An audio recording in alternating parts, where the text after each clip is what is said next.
Because of the recent wars in Ukraine and Israel, many people believe that a prophecy in Ezekiel 38 is ready to be fulfilled. Today we're going to look closely at history and scripture to see what they really testify of these things so that we can learn the truth about Ezekiel 38.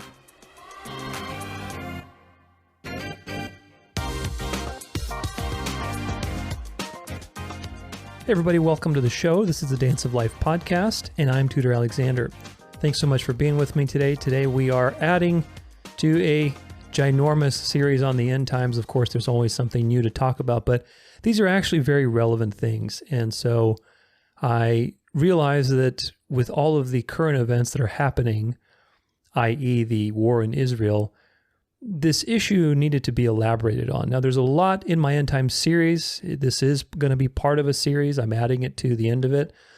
So if you are just tuning in, if you've never watched my series, then please go back and binge watch some of those episodes. Check them out. There's a lot of information, a lot of great resources for you to educate you and to edify you on the end times, because 90% chance you're probably deceived on some things, like I was. There is no position on the end times that is fully correct.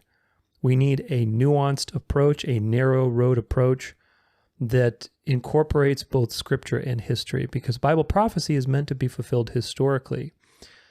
And so in that conversation, there's a lot of things that come up because many people are deceived about the end times, and so they misappropriate history, even things that are unfolding right now, like these wars, to Bible prophecy. And they do so incorrectly. So I've gotten some questions about particular prophecies, or I should say quote-unquote prophecies. Ezekiel 38 is a prophecy, but another one that's very popular that's often associated to Ezekiel 38 is Psalm 83. That's not a prophecy, and we did that last week. So if you did not check that one out, go check that out. A lot of people are talking about the Psalm 83 war, or the Psalm 83 conflict, or the Ezekiel 38 Gog and Magog, and all these things. And so ultimately, what do we make of these things?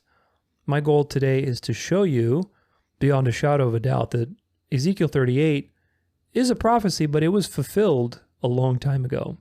It has nothing to do with us today.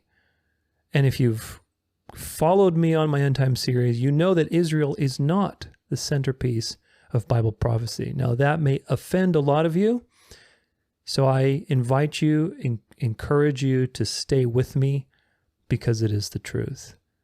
Israel, the Zionist state of Israel in the Middle East, is not the center of Bible prophecy.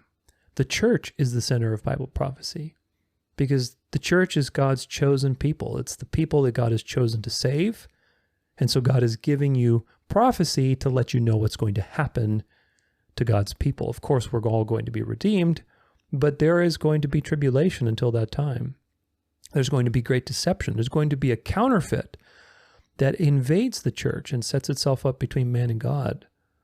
Bible prophecy concerns the church, not a political Zionist state of Israel, which is largely atheistic and communistic and could care less about Yahweh, the true God of the Bible. But I digress. That's probably going to offend a lot of people. There's a lot of episodes I've created in the series that have to do with dispensationalism, which is what is the main attitude behind these things, with Ezekiel 38 being fulfilled now and Psalm 83. So go check out those previous series, especially, like I said, the one on Psalm 83, which, again, it's not a prophecy. Beyond a shadow of a doubt, it's not a prophecy. So the question is, people who are telling you these things, and they're very confident about it, what more are they lying to you about? Now, they may not be lying to you on purpose. Maybe they're just deceived. But either way, they're deceiving you. And so you have to question everything and test the spirits. I even have a short episode on multiple reasons why dispensationalism is wrong, unbiblical, and deceptive. Go check that out. It's only 30 minutes, and it's packed full of information. Episode 6 in the series is on Israel and the temple, and how the temple is a spiritual reality. All the apostles believe that. Christ taught that. It's all about spiritual things in the New Testament. You can't use the Old Testament to interpret the New Testament. It's the other way around. But yet dispensationalism, every time you point them to these things, they always go back to the Old Testament. That's because they live in the Old Testament. But another good episode is the episode before that, which is episode 5, where we talk about Abraham's promises being fulfilled. All of these things, guys, if you haven't seen them, if you have, then it's going to be good review a little bit for you, but you'll learn something today. But if you haven't, and you're not familiar with these talking points, then go back and watch them, because all of these things wrap up together. There's a fundamental theology and assumption when it comes to these Judaism, Jew-focused end times views, which is dispensationalism and Zionist-focused end times views, Christian Zionism. These are deceptions, and there's many fundamental assumptions that are wrong about them. But a lot of people are worried about Ezekiel 38, and they're trying to match current events to the Bible, which I get it. I can appreciate that. Read the writing on the wall. There's a lot of crazy things happening in the world. And it definitely feels like this is the generation. I get it. But that being said, you have to have good hermeneutics. If your basics are off, meaning your basic understandings and the basic assumptions, you have to question the assumptions behind everything that you believe. Because if you don't question the assumptions, then you will accept a belief, and it could be wrong. So you have to question, what is the underlying assumption? If the Jews are the chosen people and they're the center of Bible prophecy, what does that assume? Of course, I go into that quite a bit into multiple episodes on this series and all the things that I've talked about recently as well. So check that stuff out. But if your basics are off, you're only going to do more damage to yourself and to others if you're teaching them. You really are. So you got to know your basics, like what are the time prophecies in Daniel and John? Are they days or are they years? That's a huge one. If you think they're days, literal days, you're wrong, and you're going to interpret end times events completely wrong. They're years, and that's easily proven. Look at the Daniel 70 weeks episode. You also have to know your history, and where do certain beliefs come from? How did the evolution of thought happen in the last 2,000 years? Where do things come from? How did people think in the past? There's nothing new under the sun. That's what the Bible says. So the lies of the devil will always you can spot them pretty quick once you get a feel for the pattern, which is just inversion. And the Jews being the center of Bible prophecy, it is an inversion. And if you know your history of where these beliefs come from, which is the Counter-Reformation, the Jesuits, who inverted end times events to be about the church because the reformers recognized the Antichrist power, so they had to take attention off themselves. So they inverted the truth, and they said, oh, no, the Jews are the center of the Bible prophecy, which is not true. It's the church. It always has been. But people say, with Ezekiel 38 specifically, again, it's a prophecy. It is a real prophecy, but it was fulfilled a long time ago. But they say that there's no fulfillment. If we read it literally, you can't find a fulfillment of it in history. When in fact, you actually can. There are many, many clues, and we're going to look at that today, so that you are confident in this understanding. They are appropriating this to modern events like the Ukraine war and like what's happening in Israel right now.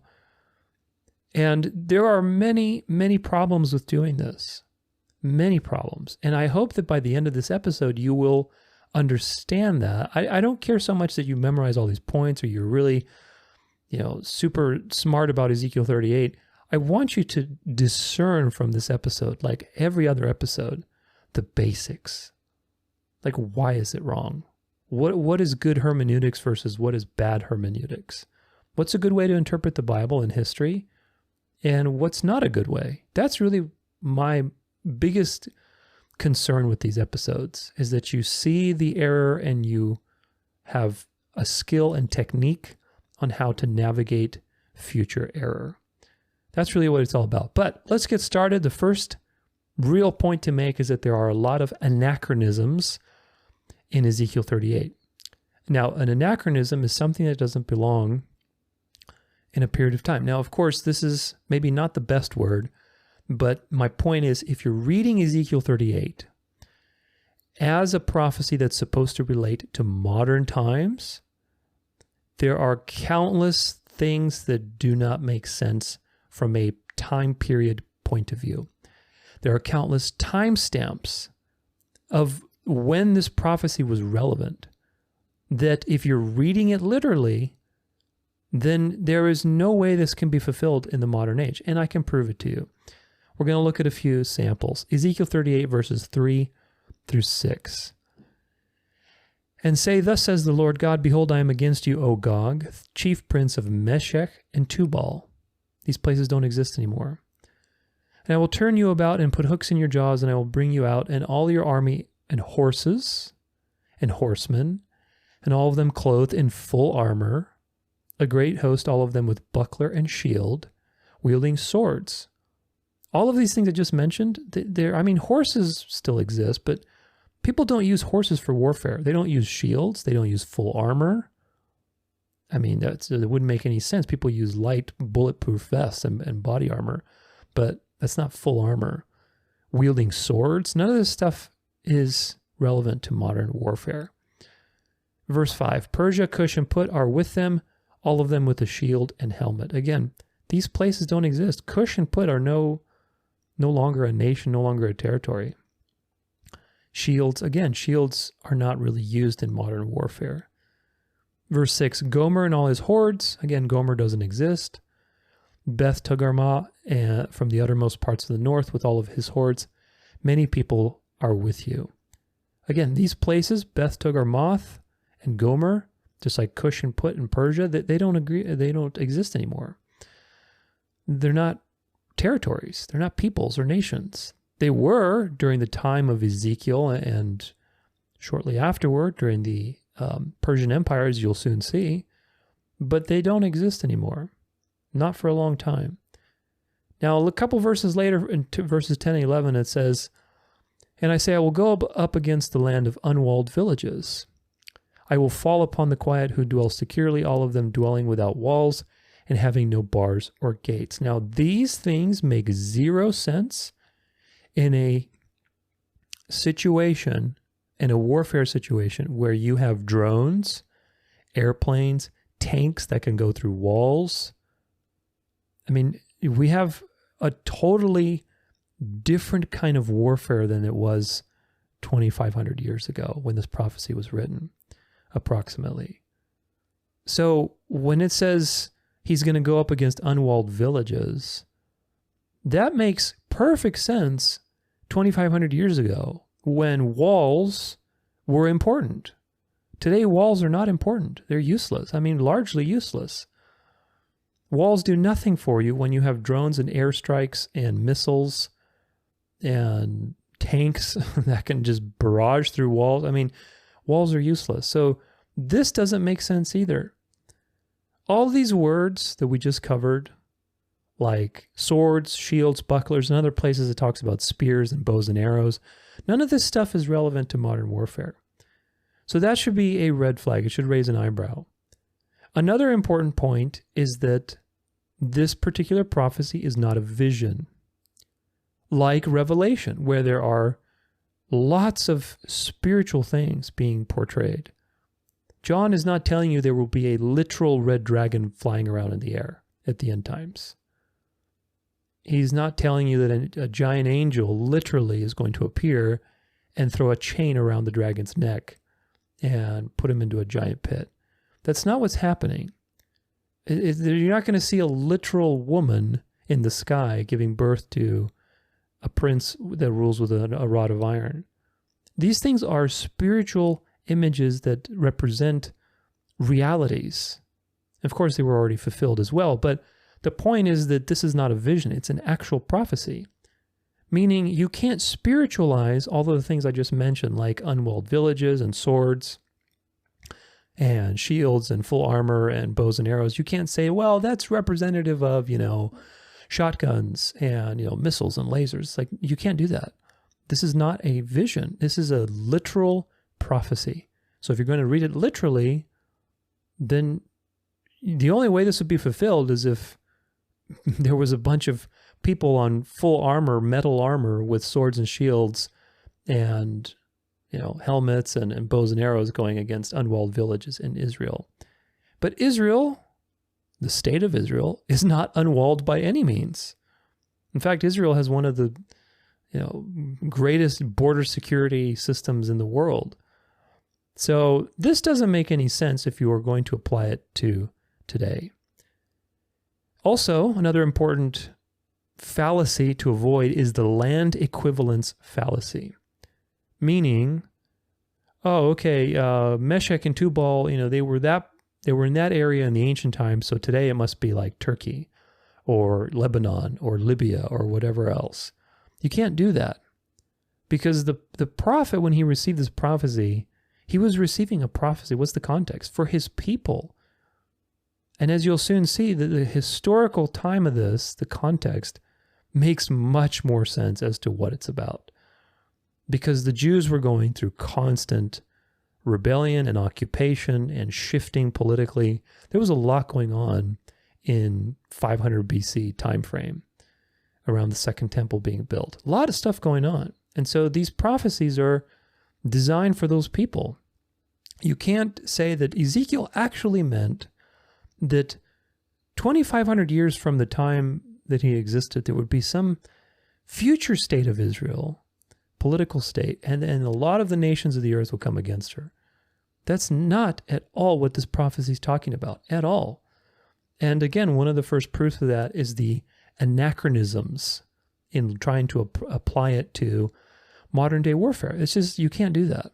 You really can't. So land equivalency is also a fallacy where you're trying to tie pieces of land or territory or nations that exist today to nations that existed 2,500 years ago and say that there's a prophetic significance. You can't do that, because again, that's people who read this literally say, oh, you see, it's going to be the Ezekiel 38 war with Israel.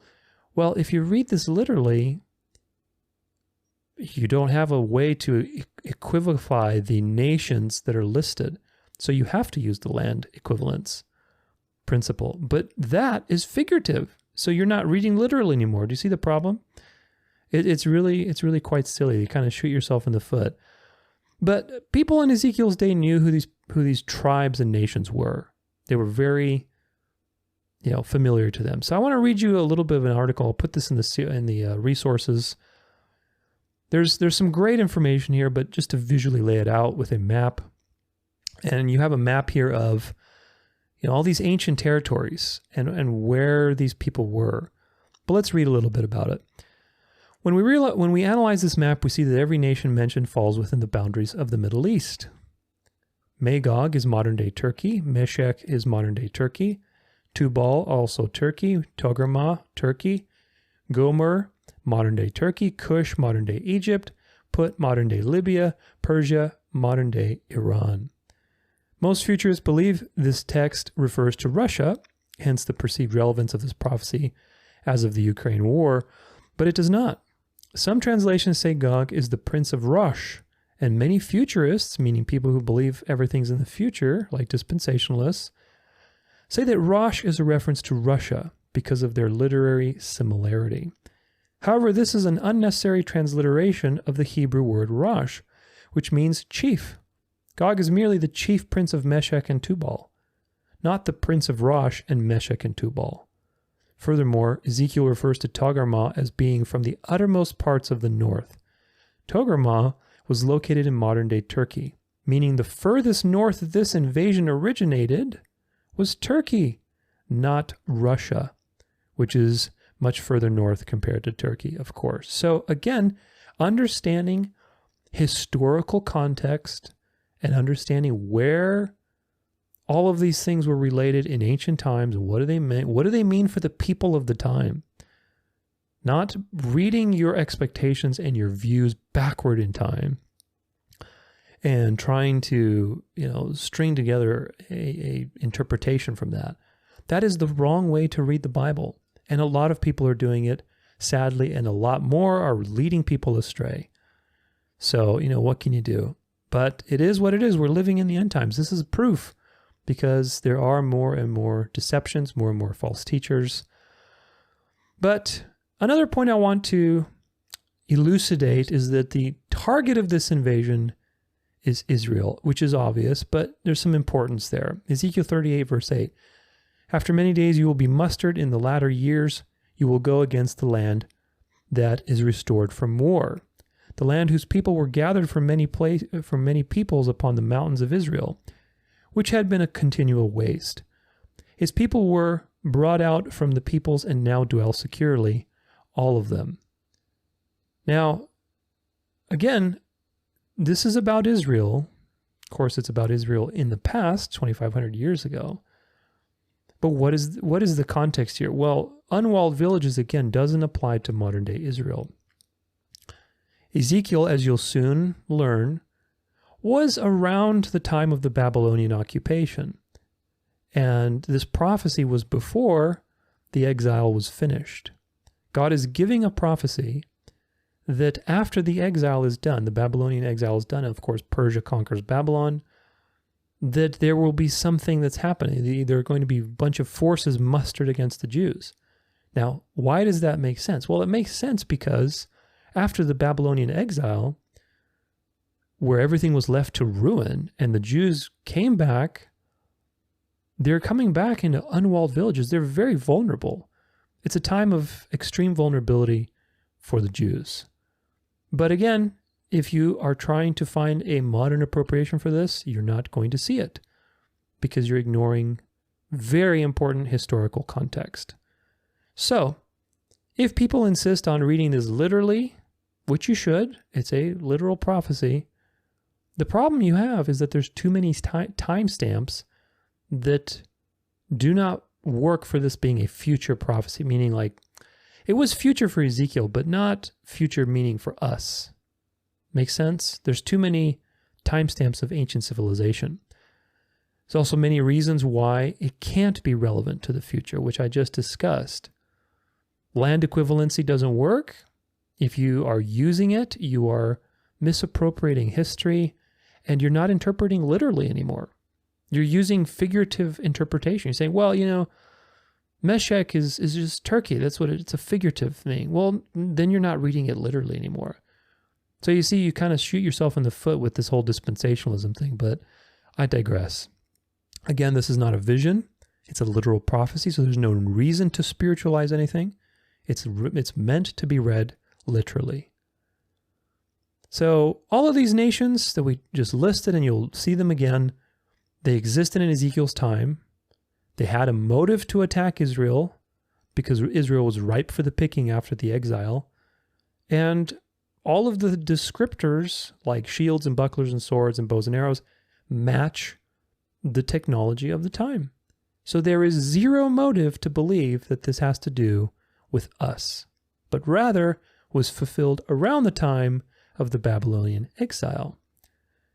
Now, the next point I want to focus on is the identity of who Gog is. Because a lot of people, again, just like dispensationalists do with the Antichrist, because they believe in a personal Antichrist rather than seeing the counterfeit that has put itself up between man and God in the church, which is the Pope, they see the Antichrist as a person, so you got to pin the tail on the Antichrist. Is it Elon Musk? Is it Obama? Is it Trump? Is it, put your person in the question mark.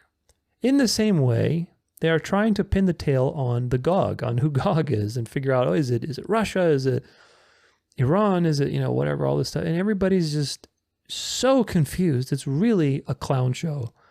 Watching just this ongoing worry and unnecessary concern with something that's already been fulfilled. It's really silly.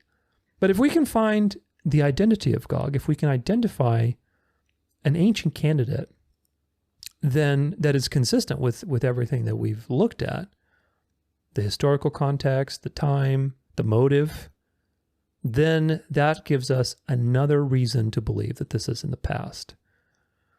Now, Gog, I'm going to say this, I'm just going to say it outright, is that Gog is likely Haman, which is the chief prince of Persia, who was basically seeking to destroy the Jews during Esther's time. If you're familiar with the book of Esther, you know what Haman was doing. He was trying to rally practically the entire empire against the Jews, and he failed. It came on his head, and he basically lost horribly. God enacted judgment on the Persians through that. But we're going to build up to that, and you'll see exactly why that is probably the truth. Ezekiel 38 verse 2, it says, Son of man, set your face toward Gog of the land of Magog, the chief prince of Meshech and Tubal, and prophesy against him. So Gog is a chief prince, meaning he's not a king. He's not like the emperor or the king, but he is an official within a kingdom that is the highest rank, or one of the highest ranks. Now we know in Esther, chapter 3, verse 1 through 2, after these things, King Ahasuerus promoted Haman the Agagite, the son of Hammedatha, and advanced him and set his throne above all the officials who were with him. And all the king's servants who were at the king's gate bowed down and paid homage to Haman, for the king had so commanded concerning him. But Mordecai did not bow down or pay homage. So Haman is a person in the Persian emperor's court. He's a chief prince that has the highest position of authority. All the other kings and princes within the empire are paying homage to Haman. So that checks out, which is very interesting. Now, Haman was also an Agagite, which is what we just read, meaning he was a descendant of a person named Agag, who was in the Bible, who was a king. He was a king of the Amalekites. And you know that from Samuel 15, 1 Samuel, verse 22 through 23. And Samuel said, has the Lord... 1 Samuel 15, verse 32 through 33. So it reads, Then Samuel said, Bring here to me Agag, the king of the Amalekites, who was a pagan tribe that got judged by God. And Agag came to him cheerfully. Agag said, Surely the bitterness of death has passed. And Samuel said, As your sword has made women childless, so shall your mother be childless among women. And Samuel hacked Agag to pieces before the Lord in Gilgal.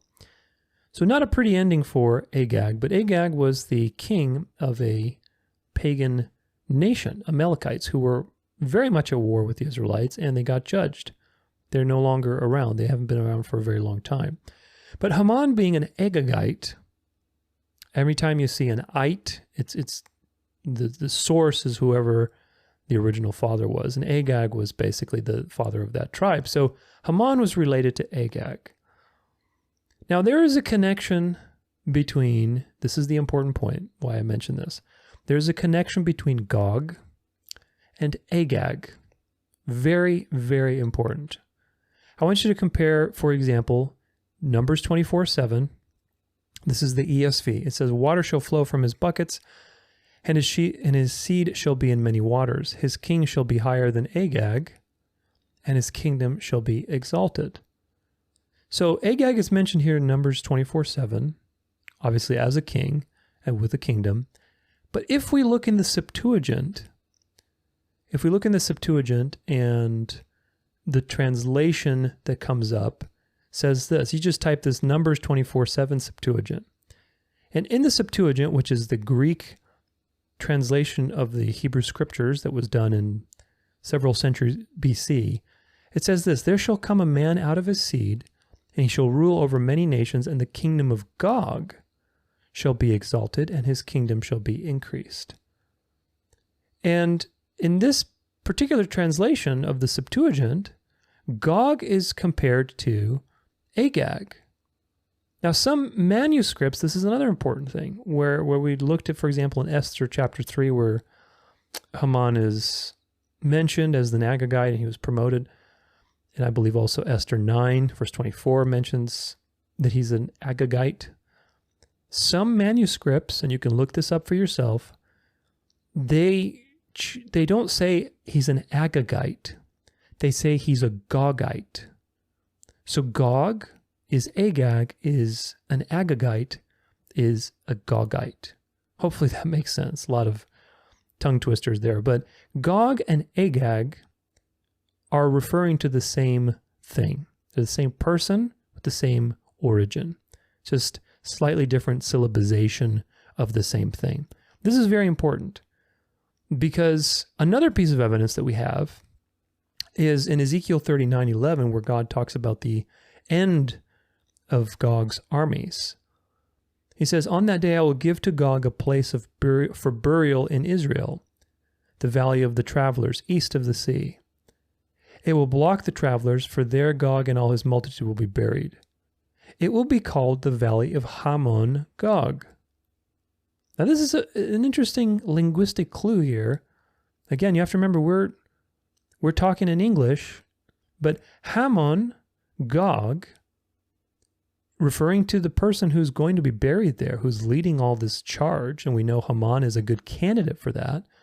We also know that Haman is an Agagite, which Agag refers to Gog, so Haman could also be called Gogite, or Haman of Gog. And the valley where he will be buried, that God is reserving for him, is going to be called the Valley of Hamon Gog. Do you see the connection? The valley is referring to Haman, the Gogite, the Valley of Hamon Gog. So these things are all very related, very, very important to understand, because again, all these places listed like Meshech, Tubal, Magog, Togarmah, Gomer, all these things were in the Persian Empire. And Ezekiel's time, right before the Babylonian exile was over, is very much relevant and relating to the events that transpired once the Jews were in the Persian Empire, with Esther and Haman, who basically rallied the entire empire, like to create a day where they could just go kill all the Jews, like the purge, basically. And of course, the Jews ended up killing them. But the point is this: when you look at all of these things together, it's very clear, I would say beyond a shadow of a reasonable doubt, that Gog is Haman, the Persian prince, basically one of the chief princes of Persia at the time. There's too many parallels to ignore, and honestly, that's the most likely explanation. It fits the historical context. It fits the motive. There's linguistic clues, and we know that there's a lot of relationship between Gog and Agag. We see that from the Septuagint, where the Jews who translated the Septuagint saw a relationship between Agag and Gog, so much so that for them it was interchangeable. So it's very clear that this is relating to Haman. And another point is the historical significance, meaning it was relevant during that time. Haman was right after the Babylonian exile. It was future for Ezekiel, but not obviously future for us. So it's definitely more historically, contextually relevant. Now, I want to narrow the time down, that we've kind of put some markers in different places. We've seen how this relates to the past. Now let's narrow the time down and see exactly what's going on. Ezekiel was prophesying from Babylon around the 6th century BC, so from about 596 to 570 BC. Esther, the events in Esther, happened during the Emperor Xerxes I, and that was around the 5th century BC. It's about 100 years later, around 486 to 465 BC. So the point is that these events that Ezekiel foresaw or was given was about a century in the future for him, about 100 years in the future. Of course, they're ancient for us. But how do we know that? We know that because all the nations listed are listed in the Persian Empire. So we're going to take a look at that, another little map for you that you can reference on your own.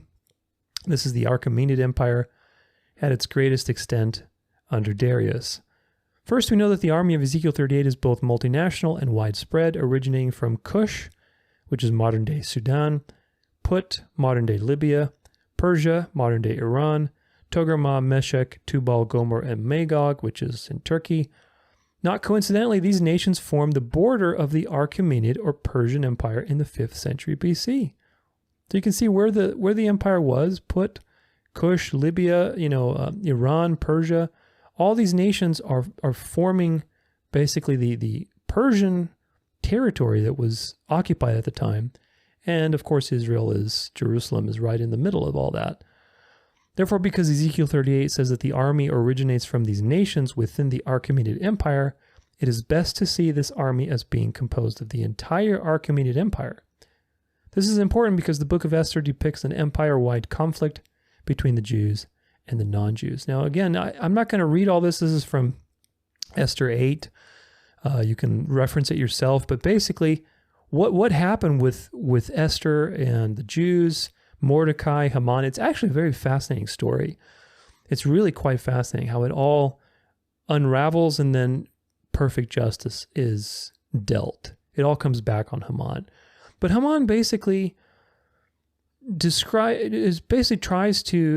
8 describes Haman convincing the king that, listen, the Jews are rebellious. Look at the records.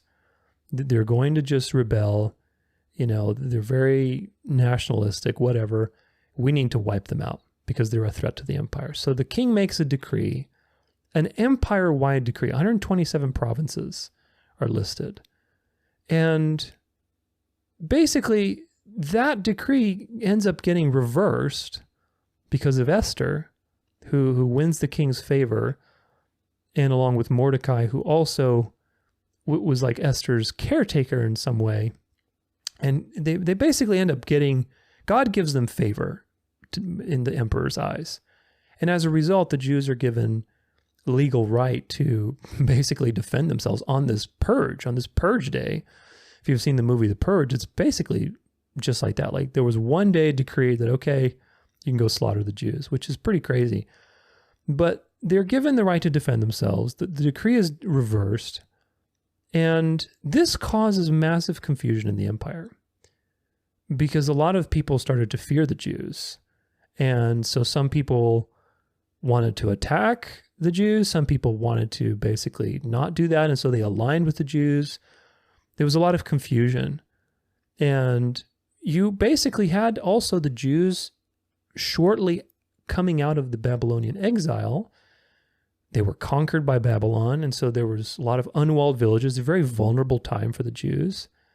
They were very dispersed. And so all of this is the historical context of what happens with Haman, the emperor, the decrees regarding the Jews, Esther, Mordecai, and of course the battle that ensues. Now let's look at the battle, because the battle gives us further clues that this is not about the future, but actually something that happened in the past. Ezekiel 38, verse 16. You will come up against my people Israel like a cloud covering the land. In the latter days I will bring you against my land, and the nations may know me, when through you, O Gog, I vindicate my holiness before their eyes. So God is going to use, as usual, just like he used Pharaoh and all the villains of the story, to glorify himself and show his power and might. A couple verses later, in verse 21 through 22, it also says, I will summon a sword against Gog on all my mountains, declares the Lord God. Every man's sword will be against his brother. This is a very important detail to the prophecy. With pestilence and bloodshed, I will enter into judgment with him, and I will rain upon him and his hordes and the many peoples who are with him, torrential rains and hailstones, fire and sulfur. Pretty crazy. But the verse about every man's sword will be against his brother. Very interesting, again, marker for understanding how this was actually fulfilled. Because again, if we compare Esther to these prophecies, the accounts in Esther are very clear that this was the battle that God was foreshadowing through Ezekiel. Esther 9, verse 16. Now the rest of the Jews who were in the king's provinces also gathered to defend their lives, and got relief from their enemies and killed 75,000 of those who hated them, but they laid no hands on the plunder. So this is important for two reasons. First, the number itself is enormous. 75,000 people that were killed is a large battle. That's a very significant battle. Now, another thing that's important to understand is that usually when you have battle accounts and what the results of the battle was, the Bible tells you that God struck down, X amount of people. Like when the angel of the Lord struck down like 180,000 Assyrians just in one fell swoop. I mean, it's always basically given credit to God, either that the Lord gave him that victory or the angel of the Lord was involved in some way. So another thing to keep in mind is that the amount, what is the point? The amount in this battle was probably much greater than 75,000, because this just says that the Jews killed 75,000. Obviously, God was on their side, but the point is the amount is probably bigger because God was raining down judgment and very much involved in this situation.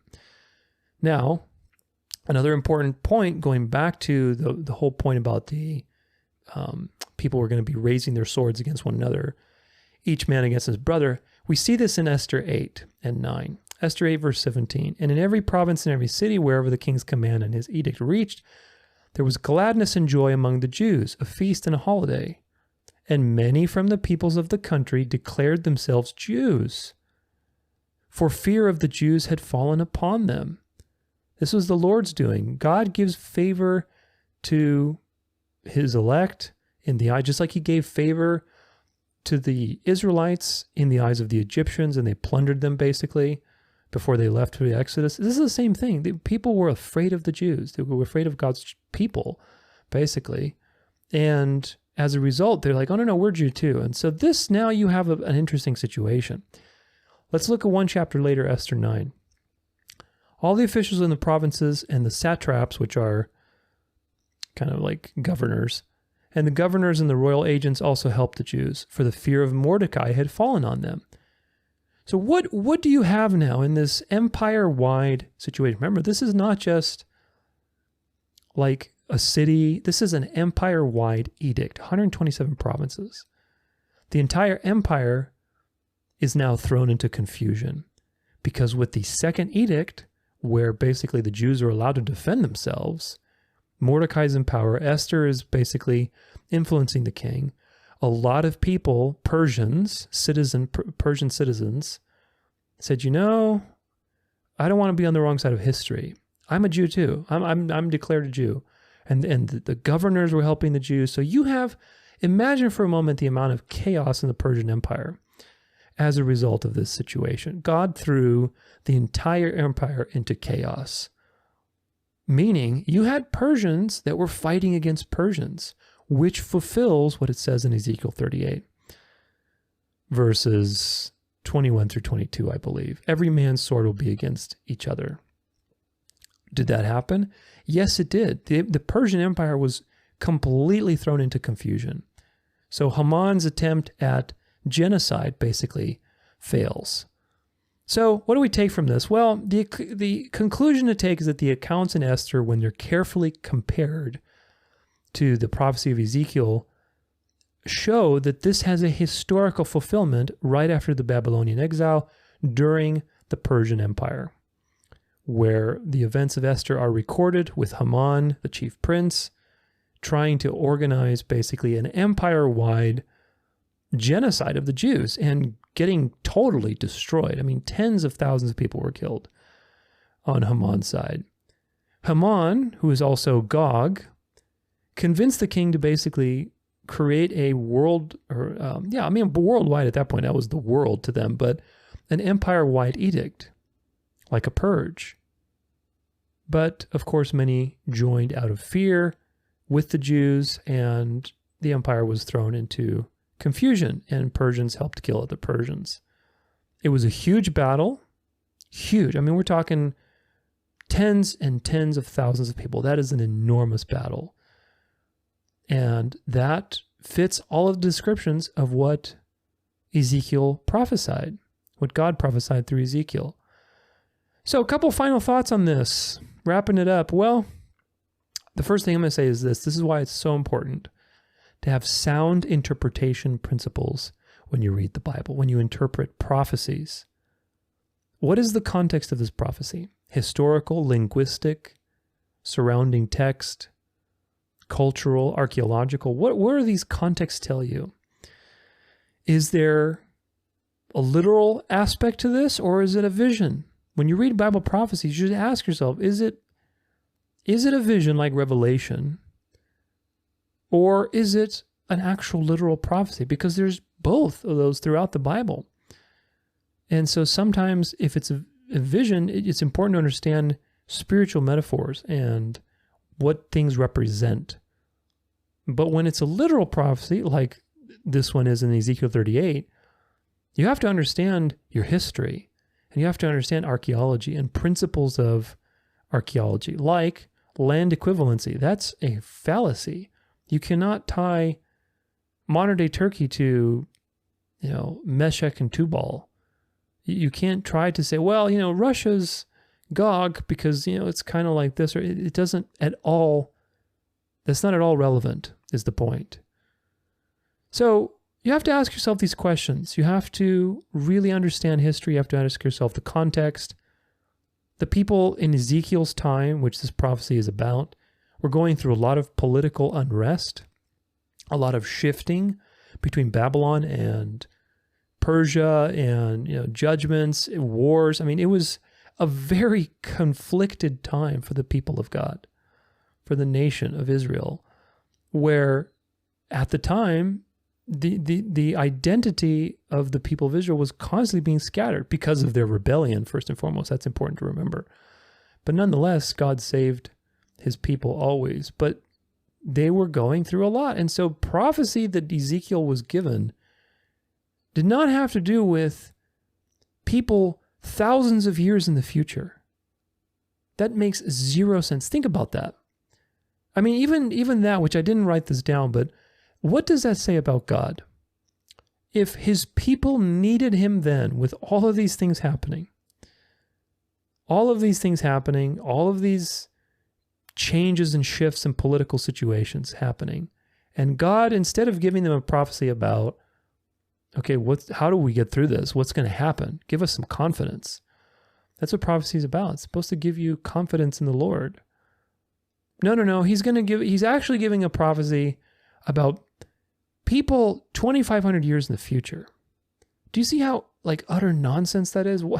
That would make God look so whimsical and so like he doesn't care about his people's struggle during the time. It would make Ezekiel completely irrelevant. Why would Ezekiel the prophet, who is in the Babylonian captivity, prophesy about something 2,500 years in the future? It really just makes zero sense. Ezekiel 38 is not about a future war for countless reasons. It was fulfilled 2,500 years ago, approximately, during the Persian Empire, during the Achaemenid Empire, and during the events described in Esther, which, like I said, were around the 5th century BC. So if this is all new to you, then please check out the previous episodes in my series. It's going to arm you with the truth. It's going to arm you with the basics and sound principles of interpretation, because many people are deceived. Many have been fooled by dispensationalist teachings. Dispensationalism is very popular, but they don't know where these teachings come from. They try to push the idea of a future millennial kingdom, of a chosen people by the flesh, a future physical temple, a 7-year tribulation, sometimes a rapture. All these things are myths, people. They're inversions designed to deceive you and to hide the identity of Mystery Babylon, which is the papacy. The first beast is the papacy. And actually, Mystery Babylon, I will correct that a little bit. It is the papacy, but Mystery Babylon represents the final iteration of this Antichrist power. And that final iteration is a Christian nationalist worldwide system, just as it was for 1,400 years through the Roman Empire and the Pope.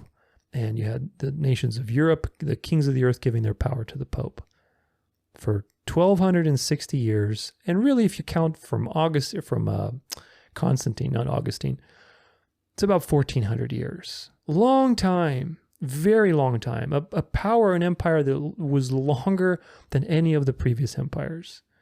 You think that's going away? The answer is no. It's coming back in full force.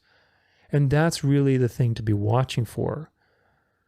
But they don't understand. People who teach these things, they believe that we're in the Gog and Magog war and that we have the Psalm 83 conflict happening. But look, if things do escalate, and maybe they will, because certainly this is a dialectic designed to bring about a final solution, that final solution being world peace.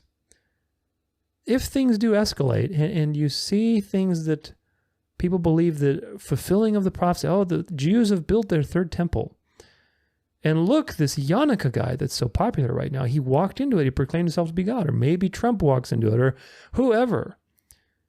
Know for certain that these are being coordinated to deceive you. These are being coordinated to deceive you so that you believe that Bible prophecy has been fulfilled. And why is that important?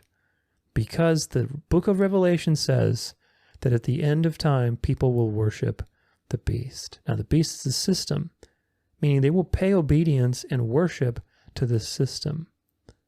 How that's going to be all put together, there are some theories. I don't think anybody really knows. But the truth is that the papacy is the beast, and it will come back to power. The Pope is actively rallying the world's religions. He's the peacemaker. He's the one behind climate change. It's all coming into a head, folks. And if you have your eyes on Israel and you think Israel is the center of Bible prophecy, you are taking the papal bait, and you are not seeing clearly. So I hope this has armed you. I'm going to put the resources, if you want to do some more reading and look at those maps, in the show notes or whatever, the posting for this particular episode. If you have any questions, put them in the comments, or you can email me, tutor@danceoflife.com. I'm happy to chat with you. But I hope this has edified you. I hope it's strengthened you. Learn to read the Bible and history appropriately, because we are living in a very deceptive time. Till next time, take it easy and God bless. Hey, thanks for being here. If you enjoyed today's show, make sure you hit that subscribe button. And if you want in-depth Bible studies, free resources, encouragement, or if you just want to get in touch with me, check out danceoflife.com. Until next time, God bless.